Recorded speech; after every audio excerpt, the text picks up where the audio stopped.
Sa England, ang pinakabagong season ng Big Brother ay ganap na matagumpay. Ang mga housemate ay gumugugo ng kanilang pang-araw-araw na buhay sa loob ng bahay na nangangahulugang wala silang gaanong ginagawa.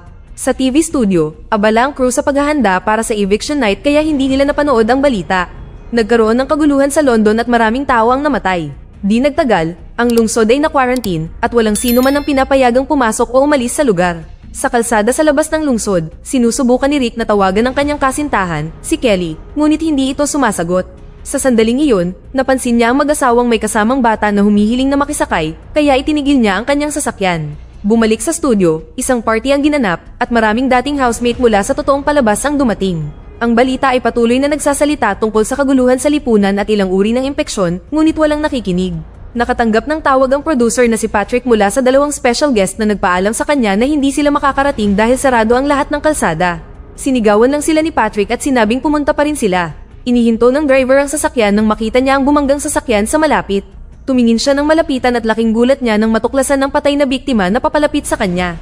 Samantala, sa wakas ay pinanood ni Patrick ang balita at nalaman ng tungkol sa mga kaguluhan sa Newcastle at Liverpool na kinabibilangan ng mga patay na pulis. Nagrereklamo siya na ang palabas ngayong gabi ay maaaring magambala dahil sa update ng balita. Ang empleyadong si Kelly ay naglalakad sa set para matuto ng higit pa tungkol sa production ng palabas. Nagri-ring ang kanyang telepono habang naglalakad siya sa likod ng isa sa mga salamin sa bahay, kaya narinig ito ng mga housemate. Agad siyang sinigawan ni Patrick kaya kinansela ni Kelly ang tawag ni Rick. Dahil patuloy na nagri-ring ang kanyang telepono, umakyat si Kelly sa hagdan patungo sa bubong para sa wakas ay sumagot. Ipinaliwanag ni Rick na ninakaw ng mag-asawang natagpuan niya sa tabi ng kalsada ang kanyang sasakyan at ngayon ay naghihintay siya ng tren para umuwi.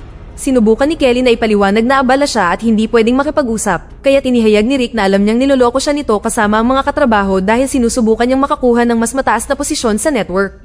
Naganap ang pagtatalo, ngunit biglang naputol ang tawag at nawalan ng signal ang mga telepono. Hindi rin gumagana ang schedule sign sa istasyon ng tren. Bumalik si Kelly sa loob at nalaman niyang walang signal ang lahat. Naghanap siya sa opisina ng ilang papeles at nilapitan siya ni Danny na nasa mood para makipag-intimate. Ang balita ay patuloy na nagpapakita ng nakakakilabot na mga update tulad ng apoy na kumakalat sa buong bansa. Gayunpaman, ang mga tagahanga ay nagtitipon pa rin sa labas ng studio. Ang host na si Davina ay nakipag-ugnayan sa housemates at ibinalita na si Pippa ay binoto para umalis ngayong gabi. Sa kalsada, ang dalawang guest ay nagmamaneho ng mabilis hanggat maaari dahil ang driver ay nakagat at sinusubukan nilang humingi ng tulong para sa kanya. Dahil wala silang GPS para maghanap ng ospital, nagpasya silang dalhin siya sa studio dahil may doktor doon. Makalipas ang ilang minuto, namatay ang driver habang nakaparada ang kotse sa labas ng studio para lamang imulat niya ang kanyang mga mata na ngayon ay puti. Dahil walang lumalabas sa sasakyan, nilapitan ito ng isang gwardya upang mag-imbestiga. Itinutok niya ang flashlight sa bintana at nakakita ng nakakatakot na mukha. Nang umalis si Danny sa studio upang pumunta sa tindahan, natuklasan niya ang isa sa mga guest na kinakain ng gwardya. Lumalabas na dumating na ang zombie apocalypse. Habang wini-welcome ni Davina si Pippa sa studio para sa isang panayam, napansin ng production team na nawalan ng signal ang news channel. Sa labas, natagpuan ng mga zombie mula sa kotse ang pulutong ng mga tagahanga at nagsimulang umatake, na naging sanhi ng pagkataranta ng lahat at nagsimulang tumakbo. Ilang tagahanga ang nakagat, at sa lalong madaling panahon ay dumami ang mga zombie sa lugar. Si Danny na takot ay sumugod sa control room, ngunit ang zombie na guest ay sumalakay sa kanya at pinatay siya. Nagpanik din ang koponan at nagsimulang tumakbo. Dumaan si Patrick sa pasilyo at isinara ang pinto, iniwan ng isang katrabaho para patayin ng zombie. Pumasok siya sa banyo at itinulak ang taong naka-wheelchair upang iwan siya bilang pain para sa zombie habang nagtago siya sa stall. Sa kanyang earpiece, nalilito si Davina nang makarinig ng sigaw. Naririnig din ng mga housemate ang hiyawan ng mga tagahanga at inakala nilang nasasabik lang sila. Hindi nagtagal, ang mga tagahanga ay pumasok sa studio upang maghanap ng ligtas na lugar para magtago at mas maraming zombie ang sumunod. Isang nilalang ang sumalakay kay Davina at siya ay napatay din. Isa-isang kinagat at naging zombie ang production team at ang mga dating housemate, habang sa bahay, ang mga kasalukuyang housemate ay patuloy na nagpa-party. Sa isang opisina sa likod, nakikipagtalo si Kelly sa isang empleyado na naka-intimate ni Danny noon. Sa sandaling iyon, nagpakita ang zombie na si Danny at sinalakay ang kanyang ex para mabilis itong patayin. Pagkatapos ay sinubukan niyang sundan si Kelly, na tumakbo upang magtago sa isa pang opisina at itinulak ang cabinet upang harangan ang pinto. Habang patuloy na kumakalampag si Danny sa pinto, sinubukan ni Kelly ang telepono, ngunit nakapatay ito. Binuksan niya ang TV at nakitang isang channel lang ang gumagana, ngunit halos wala siyang narinig tungkol sa pag-atake bago namatay din ang channel na iyon. Pagkatapos magkaroon ng breakdown, nakatulog si Kelly. Kinaumagahan, hindi pa rin alam ng mga housemate kung ano ang nangyayari sa buong bansa. Si Space lang ang nakapansin ng ilang bagay, walang alarm sa umaga, hindi sila napagalitan dahil sa paglimot sa mga mic nila at hindi mabuksan ang diary room. Matapos makitang hindi siya sinusundan ng mga kamera habang gumagalaw siya, sinabi ni Space sa iba na may mali. Sa banyo, naghihintay si Patrick hanggang sa mawala ang zombie para lumabas. Nag-transform na rin ng pain, pero hindi marunong gumamit ng wheelchair, kaya hindi siya makagalaw. Kaya naman, umalis si Patrick nang walang problema. Dumaan siya sa pasilyo at natagpuan ng zombie na si Davina, na agad na nagsimulang humabol sa kanya. Tumakbo si Patrick upang magtago sa pinakamalapit na silid at natagpuan si Pipa na nagtatago doon. Nagising si Kelly sa opisina at dumungaw sa bintana para lang mapansin ang mga katawan sa buong lugar. Ang mga telepono at ang TV ay hindi pa rin gumagana, kaya't wala siyang pagpipilian kundi umalis. Dala ang gunting, binuksan niya ang pinto at lumabas at nakitang kinakain pa rin ni Danny ang kanyang ex. Nakita niya si Kelly at sinubukang habulin siya, kaya muling nagtago si Kelly sa opisina para lamang pigilan ni Danny ang pagsara ng pinto. Pagkatapos ng ilang pagsisikap, nagawa niyang maabutan si Kelly na nagsimulang saksakin siya ng gunting. Hindi siya namamatay hanggang sa saksakin niya ang ulo nito. Pagkatapos, bumaba si Kelly sa pasilyo at agad na natagpuan ng isang zombie na nagsimulang humabol sa kanya. Nagmamadali siyang bumaba sa hagdan at lumabas, nilock ang pinto para pigilan ang humahabol sa kanya. Gayunpaman, hinawakan ng isa pang zombie ang kanyang paa, kaya kinailangan niyang patayin ito gamit ang gunting. Pagkatapos, kinuha ni Kelly ang mga susi mula sa isang katawan upang magnakaw ng kotse, ngunit sa sandaling iyon, natagpuan siya ng ilang zombie at hinabol siya. Tumakbo siya sa bakod at nilock ito bago bumalik sa studio. Sa pagkakataong ito, pumasok si Kelly sa mga pasilyo na konektado sa bahay at nakita ang mga housemate na nagtatalo tungkol sa kung ano ang nangyayari. Sa sulok, nakita niya ang isang zombie na kumakain ng katawan na agad na sumunod sa kanya. Pumasok siya sa unang pinto na nakita niya at napunta sa diary room. Pagkatapos ng ilang sandali upang kumalma, pumasok si Kelly sa bahay. Nagsimulang magdiwang ang grupo sa pag-aakalang may dumating na bagong housemate. Sinabi sa kanila ni Kelly ang tungkol sa mga zombie, ngunit hindi sila naniniwala sa kanya at iniisip na ang mga mantsa ng dugo ay make-up. Si Kelly na desperado ay sumigaw sa grupo na hinamak lang siya pabalik.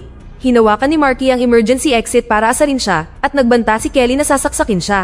Sa pag-aakalang bahagi ito ng show, binuksan ni Marky ang pinto at agad na pumasok ang isang zombie sa loob na sumalakay sa kanya sa lupa. Tumakbo palayo ang kalahati ng grupo habang sinubukan ng iba na tulungan siya at kinagat ng zombie si Angel sa binti. Kinuha ni Kelly ang fire extinguisher at binasag ang ulo ng zombie hanggang sa mamatay ito. Sa wakas ay naniwala ang mga housemate kay Kelly at gustong umalis, kaya sinabi niya sa kanila na hindi nila magagawa iyon at dinala sila sa bubong upang ipakita sa kanila kung gaano kalala ang sitwasyon sa labas. Sa istasyon ng tren, nagising si Rick at sa wakas ay napagtanto niya na hindi gumagana ang tren, kaya umalis siya. Habang naglalakad sa kalsada, nakahanap siya ng truck at nakarinig siya ng ungol.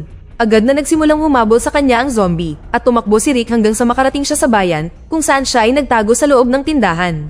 Matapos harangan ni Rick ang pinto gamit ang refrigerator, lumitaw si Alex at binaril sa ulo ang zombie. Sinubukan din niyang barilin si Rick, ngunit nilinaw niyang normal siya. Pinakuha siya ni Alex ng mga supply sa tindahan at isinakay siya sa kanyang sasakyan. Sa kasamaang palad, nasira ang sasakyan sa gitna ng kalsada, kaya sinubukan itong ayusin ni Rick. Sa tuwing may zombie na sumusubok na lumapit sa sasakyan, binabaril sila ni Alex. Dumilim na at hindi pa rin umuusad si Rick. Nahanap sila ng pulutong ng zombie at hindi sila mabaril lahat ni Alex, kaya nagsimulang tumakbo ang dalawa. Sa kalaunan, nakahanap sila ng bahay at umakyat sa bakod upang makarating sa ligtas na lugar. Pagkatapos ay sinampal ni Alex si Rick dahil sa hindi pag-ayos sa kotse at ipinaliwanag na wala na siyang bala. Pumasok sila sa bahay at nakahinga sila ng maluwag nang makitang wala itong tao.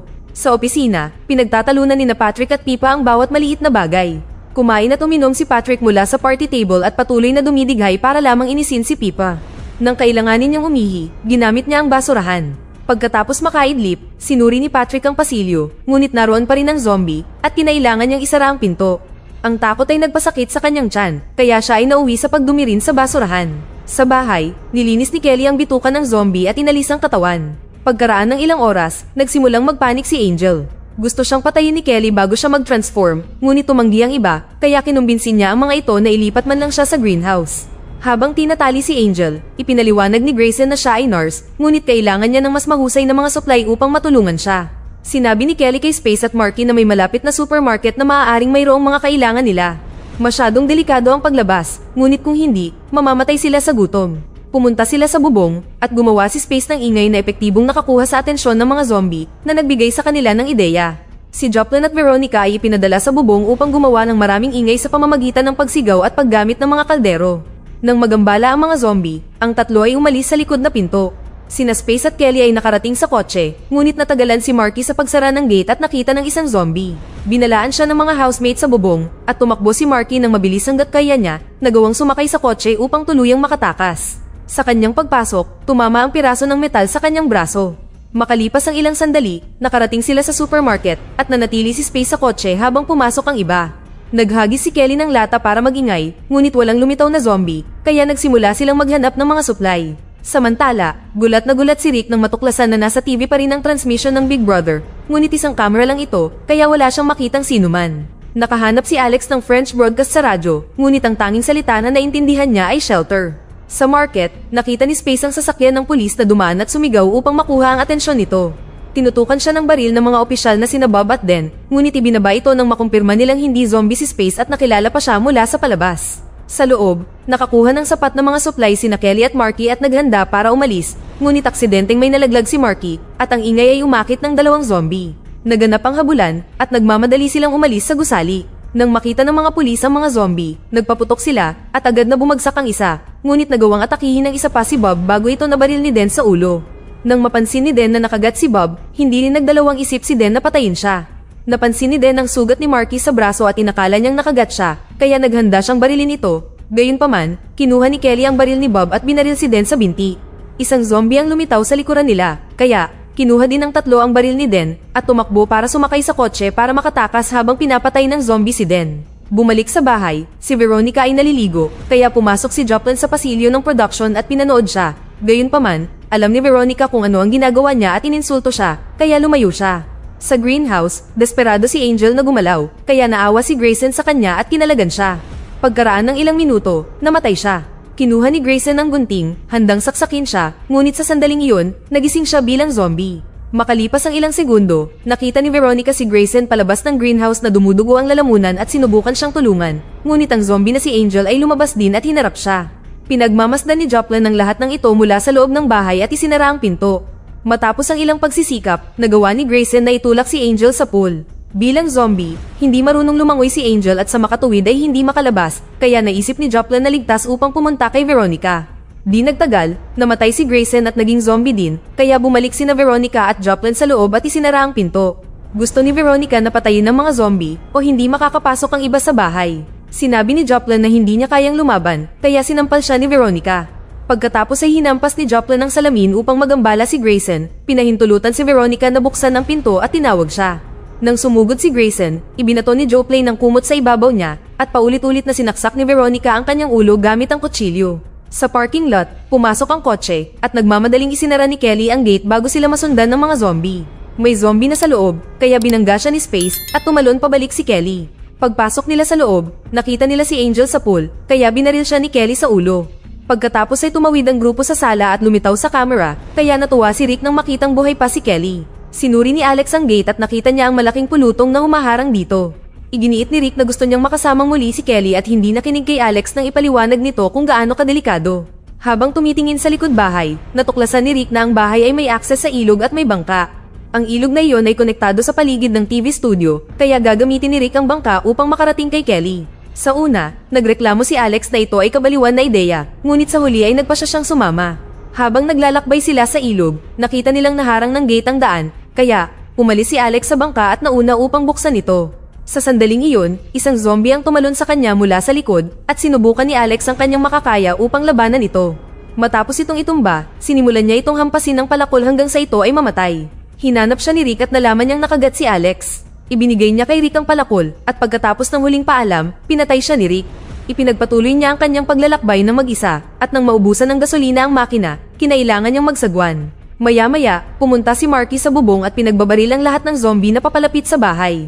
Sa opisina, pagod na si Patrick sa paghihintay at naghanap ng mga bagay na magagamit niya bilang sandata. Kinuha niya ang bakal mula sa lampara at pinabuksan kay Pipa ang pinto. Nang subukang makapasok ng zombie na si Davina, isinara ni Pipa ang pinto para maipit siya at sinimulan siyang saksakin ni Patrick ng bakal hanggang sa siya ay mamatay. Sa wakas ay umalis ang dalawa sa opisina at hindi pinansin ng zombie sa paligid na kumakain para magpatuloy. Nakarating sila sa control room at nakita ang mga nakaligtas na naghahapunan. Ginamit ni Patrick ang loudspeaker para hilingin sa grupo na iligtas sila, ngunit tumanggi sila dahil masyadong delikado. Si Patrick na galit ay ginamit ang control panel para mag-spam ng mga sound effect at ibaba ang mga shutter, kaya walang pagpipilian ng grupo kundi sumang-ayon na tumulong. Lumabas sina Space at Kelly, at nang may lumapit sa kanila na zombie, binaril ito ni Marky mula sa bubong. Sa loob ng studio, tumalon ng isa pang nilalang kay Space, ngunit mabilis itong binaril ni Kelly. Nahanap nila sina Patrick at Pippa sa sumunod na pasilyo at sabay-sabay silang umalis sa gusali. Sa gate ng parking lot, nagimbal sila ng matuklasan na dumami ng husto ang pulutong, ngunit nakarating pa rin sila sa bahay ng ligtas. Umaasta si Patrick na parang boss at para sa kanya ay may karapatan pa rin siyang mamuno, kaya lahat ay naiinis sa kanyang presensya. Desperado na makatakas, naisip ni Patrick na dapat nilang putulin ang katawan ni na Angel at Grayson at ihagis ang mga piraso ng karne sa mga zombie upang makagambala sa kanila, pagkatapos ay maaari silang lumabas sa gate. Natakot ang karamihan sa ideya, kaya nagsimulang magputol si Patrick habang ang mga babae ay umiiyak. Samantala, sa wakas ay nakarating si Rick sa baybayin at sinimulan siyang habulin ng zombie sa sandaling tumuntong siya sa lupa. Nagsimula siyang tumakbo sa paligid ng kakahuyan na nakatagpo ng higit pang mga zombie na sumali rin sa paghabol. Sa likod ng kagubatan, nakahanap siya ng bakod at tumalon dito upang makatakas habang ang mga zombie ay nakulong. Pagkatapos ng maraming paglalakad, nakahanap si Rick ng kalsada na magdadala sa kanya sa studio, palihim na naghahanap ng pasukan. Nakita siya ni Marky mula sa bubong at sa tingin niya ay zombie ito, kaya nagpaputok siya.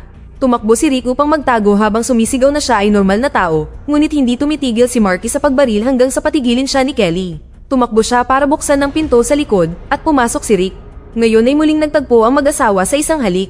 Iniisip ni Kelly na dumating siya upang iligtas siya, kaya ipinaliwanag ni Rick na nasakop na ng mga zombie ang mundo at wala nang mapupuntahan. Nang ipaliwanag ni Rick ang parehong bagay sa iba, hindi pa rin ito sapat para baguhin ang isip ni Patrick at ibinalita niya na sasakay siya sa bangka. Walang gustong sumama, kaya nauwi sa mahabang pagtatalo. Sa huli, nagpa siya si Patrick na umalis mag-isa. Takot na baka makapasok ang mga zombie kapag binuksan niya ang pinto, nagpaputok ng warning shot si Kelly. Desidido pa rin si Patrick na makalabas, kaya hinawakan siya ni Space at pinatumba siya ni Rick gamit ang palakol. Pagkatapos nilang itali si Patrick sa banyo, pinag-usapan ng grupo kung ano ang gagawin sa kanya dahil hindi nila ito mapagkakatiwalaan. Iniisip ni Veronica na kailangan nilang patayin siya bago siya magdulot ng gulo na nagsasabing ito ay pagtatanggol sa sarili. Tumungo si Joplin para umihi at naawa kay Patrick, kaya inalis niya ang takip. Sinabi sa kanya ni Patrick na papatayin siya ng iba at isusunod nila si Joplin na ibinahagi ang lahat ng masasamang mga bagay na sinabi ng grupo tungkol kay Joplin sa diary room. Maging ang mga tagahanga ay gumawa ng mga senyales sa pagtawag sa kanya ng golem. Naisip ni Joplin na nagsisinungaling si Patrick at lumabas ng banyo para lang marinig si Veronica na nagbiro ng golem tungkol sa kanya, kaya bumalik siya sa banyo. Hindi sumasang-ayon ng grupo sa ideya ni Veronica na pagpatay at nagmungkahi si Kelly na pakawalan si Patrick sa halip. Nagambala sila ni Joplin at Patrick na nagnakaw ng mga baril.